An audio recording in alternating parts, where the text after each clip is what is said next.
থেকে নিয়ে সাহবা মাহাওয়া মাহাজুরা মারিয়াম ও আসিয়া মুআদ্দাস সময় উপস্থিত হয়ে গেলেন। বলে আল্লাহ পাক রব্বুল আলামিন আমাদেরকে ডেকেছেন। বলে হ্যাঁ। বলে আল্লাহ কি করতে হবে? আমার আল্লাহ পাক রব্বুল আলামিন বলেন, ও আমার জান্নাতি বান্দীরা, বলে আজকে তোমাদেরকে পৃথিবীর জমিনে যেতে হবে। বলে আল্লাহ কার ঘরে গো? কি কারণে যেতে হবে? মুআদ্দাস সময় আল্লাহ বলে, আমার হাবিব পৃথিবীর জমিনে আসবে, আমার নবীর আগমন হবে, আমার নবীর খাদিমা হিসেবে তোমাদেরকে মা আমিনার ঘরে যেতে হবে।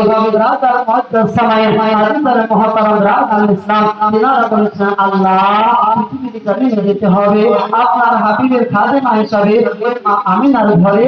তো আল্লাহ গো, ওই আমিনার ঘরটা কেমন করে চিনব?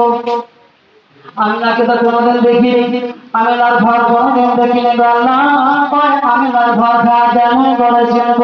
আমার আল্লাহ বলে, ও আমার জান্নাতি মহিলারা গো, আমার জান্নাতি বান্দীরা শোনো, এর জন্য তোমাদেরকে চিন্তা করতে হবে না। আমার আমিনার ঘরটা চেনার জন্য তার আগে আমি আলামত আমি দিতে পাঠিয়ে দিয়েছি, আমি পেঁচা পাঠিয়ে দিয়েছি।